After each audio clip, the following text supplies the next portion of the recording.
네, 안녕하십니까. 여러분들이 교육학을 보다 쉽게 이해하고 또 쉽게 암기하며 재미있게 접근할 수 있도록 도움을 드리고 있는 교육학의 다크호스 비전 교육학입니다.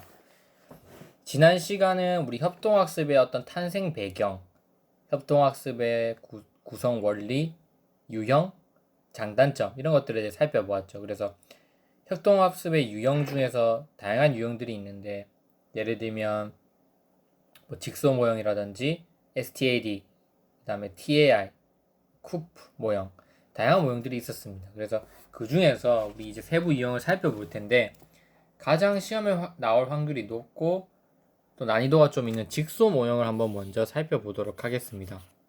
그래서 직소 모형은 뭐냐? 정의부터 보자면 부분이 만나서 하나의 완성된 그림이 되듯이 부분이 만나서 하나의 완성된 그림이 되듯이 학습 구성원들이, 이게 부분이겠죠? 학습 구성원들이 개별적 전문가로서 학습한 부분을 모아서 협동적으로 하나의 완성된 학습에 이르는 수업의 과정을 의미한다. 이게 직소 모형의 정의입니다. 자, 한번 다시 볼게요. 직소 모형은 퍼즐을 한번 생각해 보시면 좋을 것 같아요. 우리가 퍼즐은 각각 조각조각이 나눠져 있잖아요. 나눠져 있는 조각이 의미는 없지만 그 조각들이 모여서 하나의 완성된 그림을 만들어냈을 때 결국 그게 의미 있는 작품으로 탄생하는 거잖아요. 마찬가지입니다. 직소 모형도. 그래서 학습 구성원들이 개별적으로 전문가 역할을 해서 모여서 각각 설명을 해주고 하나의 그게 모든 게 다 이루어졌을 때 전체가 이루어질 수 있다. 그래서 그걸 직소 모형이라 한다. 직소 모형이 어떻게 진행되는지 절차에 대해서 제가 간단하게 설명을 드리겠습니다. 이 그림을 한번 같이 살펴볼까요? 그리고 이 절차 한번 세부적으로 분석해 볼게요. 자, 직소 모형 가장 첫 번째로 모집단이 있습니다. 집단은 딱 두 가지로 분류됩니다. 모집단과 전문가 집단이 있습니다. 그래서 일단 기본 출발 배경은 모집단에서 시작을 합니다. 그래서 예를 들면 제가 수업을 할 때 5명씩 지금 모집단 A조, B조, C조, D조, E조를 구성한 겁니다. 그림 보시면 이해되죠? 그리고 여기 보면 색깔이 다 다르지 않습니까? 이건 제가 숫자로 표시해 보겠습니다. A조에 1번 자리, 2번 자리, 3번 자리, 4번 자리, 5번 자리. B조도 마찬가지입니다. 1번 자리, 2번 자리, 3번 자리, 4번 자리, 5번 자리. C조도 1, 2, 3, 4, 5 쭉 이렇게 앉는 자리가 있겠죠. 그러면 하나의 학습을 하고 싶은데 어떻게 학습을 진행하냐? 오늘 저는 교체라는 의문 현상에 대해서 학습자들한테 수업을 하고 싶어요. 제가 만약에 교사라고 쳤을 때 이 교체는 뭐냐면 예를 들면 여러분 그런 거 아시죠? 뭐 국밥 한번 자연스럽게 발음해 볼까요? 뭐가 됩니까? 국밥이 되죠. 신기하죠? 혹은 나는 밥을 먹는다 이거 해볼까요? 먹는다는 또 뭘로 발음되나요, 여러분? 먹는다 되죠. 먹는다. 기억이 이응이 되죠.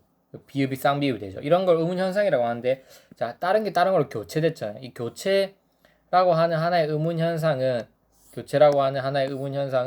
다양한 세부 유형들이 있습니다. 어떤 유형들이냐면 교체 안에는 방금 제가 설명드린 것처럼 뭐 경음화 된소리 대기도 있고 된소리로 바뀌었잖아요. 혹은 비음화도 있고 뭐 유마도 있고 다양한 의문 현상들이 있습니다. 그래서 일단 집단이 5개니까 교체라고 하는 의문 현상을 5가지로 세분화시킵니다. 교체를 세부 유형 5가지로 분류화시킵니다. 1번, 2번, 3번, 4번, 5번. 그래서 이 5가지가 학습자들이 다루어야 될 세부 학습 주제라고 할 수 있습니다. 이해되시죠? 이 5가지가 뭐다? 학습자들이 오늘 배워야 되는 전체 주제를 하위 5가지로 분류화시키고 그 분류화시킨 거에다가 이렇게 얘기합니다. 자, 1번 자리에 앉아있는 학생들은 자, 과제 1번에 대해서 탐구할 겁니다. 교체 중에서 비음화에 대해서 탐구할 겁니다. 2번 자리에 앉아있는 각조 학생들은 뭐에 대해서 심층적으로 탐구할 거냐면 교체 현상 중에서 유음화에 대해서 탐구할 겁니다. 이해되시죠? 이렇게 해가지고 각자 자리에 지정된 학습자들이 있지 않습니까? 그 학습자들이 탐구해야 될 주제를 부여합니다. 그래서 A조도 교체라고 하는 오늘 주제를 탐구하면서 1, 2, 3, 4로 나누어서 배정을 해줄 거고요. 마찬가지입니다. B조도 다른 걸 학습하는 게 아니라 똑같이 교체라고 하는 하나의 큰 주제를 학습하면서 1, 2, 3, 4로 세부 유형을 나눠줄 겁니다. 똑같이. 그래서 각조에 똑같이 배분시킨 다음에 어떻게 하냐면 그건 모집단입니다. 자, 전문조 활동을 시작합시다. 이렇게 얘기합니다. 교사가. 전문조 활동. 그건 어떻게 되냐면 그러면 1조에서 일본 학습자 유형을 학습 과제를 탐구해야 되는 맡은 학습자들이 있지 않습니까? 그 해쳐 모이는 겁니다. 그래서 1조에서 A조에서 1번 학습자 여기 앉고 그 다음에 2조에서 1번 학습자 탐구해야 될 사람 3조에서 1번 학습자 탐구해야 될 사람 이렇게 각각 자기가 맡은 역할끼리 모여서 해쳐서 모여서 탐구를 하기 시작하는 겁니다. 그래서 아까 말씀드렸던 것처럼 교체 현상 안에는 뭐 비음화, 경음화, 유음화가 있죠. 2조는 이제 비음화만 탐구합니다.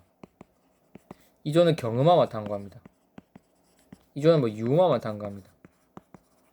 여러 가지 현상들이 있겠죠. 그래서 이거는 근데 다 어디에 속해 있는 거다? 교체라고 하는 하나의 큰 주제 안에 속해 있는 어떤 과제들이다 이렇게 보는 거죠. 그러면 이 활동을 진행하면 여러분 어떻게 되겠어요?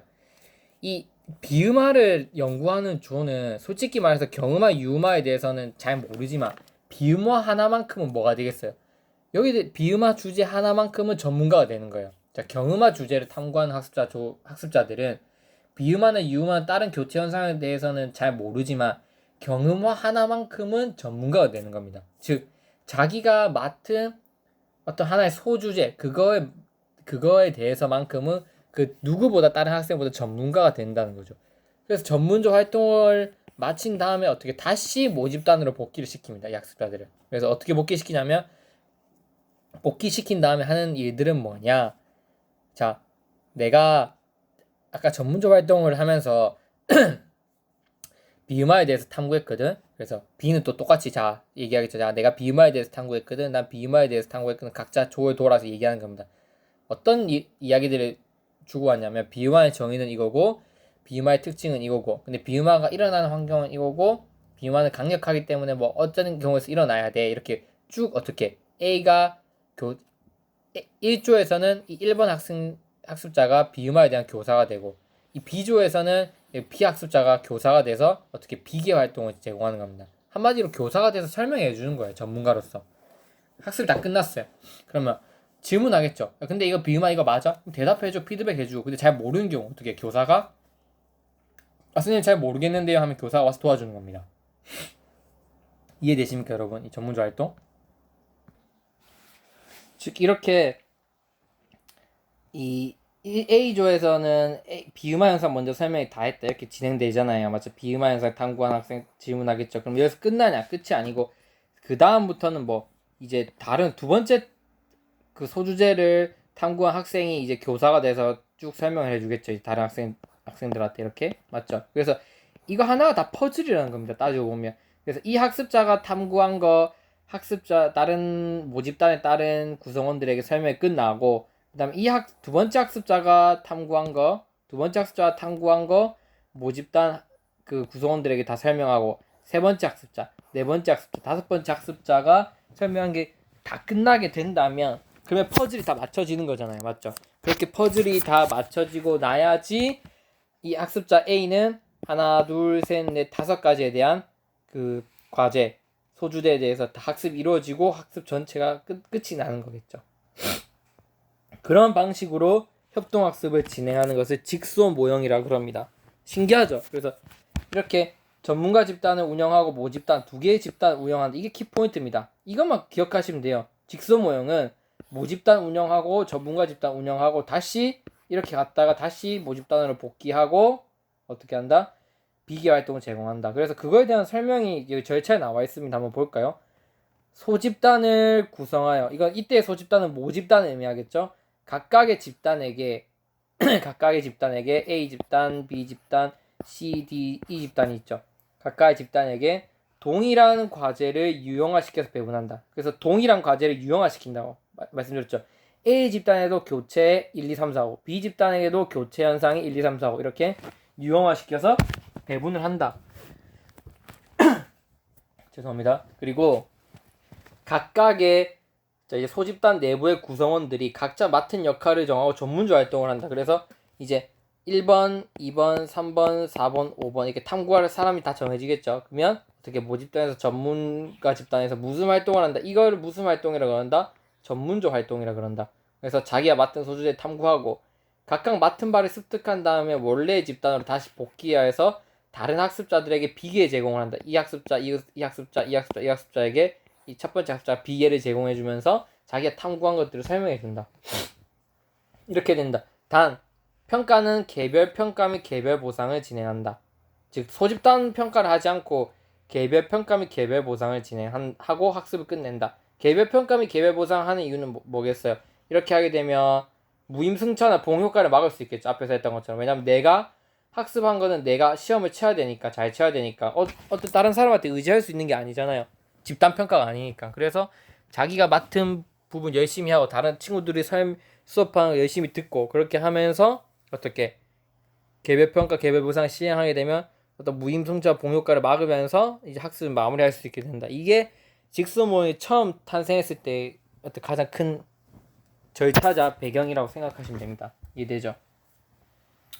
근데 이렇게 보면 완벽할 것 같아 보이는 이 직선 모형의 원에서도 문제점이 있습니다. 그래서 이 직선 모형 원이 문제점들이 보완되면서 직소 2, 3, 4, 직선 모형 4까지 가게 되는 것입니다. 그래서 오늘 이해해야 될 건 뭐냐? 첫 번째, 직선 모형 1은 모집단과 전문가 집단, 전문가 집단에서 하는 활동은 전문조 활동, 그리고 다시 모집단으로 복귀해서 하는 활동은 비계 활동이고, 평가는 어떻게 한다? 개별 평가를 실시한다. 이게 가장 핵심 큰 포인트입니다. 그리고 이 직선 모형은 단점이 있어서 있다. 그래서 계속 발전을 하게 되는데 무슨 단점이 있는지 한번 봅시다. 이게 단점 두 가지입니다. 첫 번째, 학습자가 학습 내용 전체를 알기 어렵다. 학습자가 학습 내용 전체를 알기 어렵죠. 왜냐면 하나의 주제를 선정하고 그 주제에 대해서 우리가 세부적으로 나눴잖아요. 주제를. 그리고 나서 바로 그 역할 부여를 실시합니다. 교사가. 그래서 자 1번, 2번, 3번, 4번, 5번 탐구해서 각자 맡은 주제 탐구하세요 해서 학습자가 이 전체 내용, 우리 배워야 되는 내용에 대해서 전체를 알기가 힘들어요. 예를 들면 제가 계속 말씀드렸지만 이 교체라고 하는 어떤 국어의 어떤 문법 현상을 설명하려면 이제 뭐 비음화,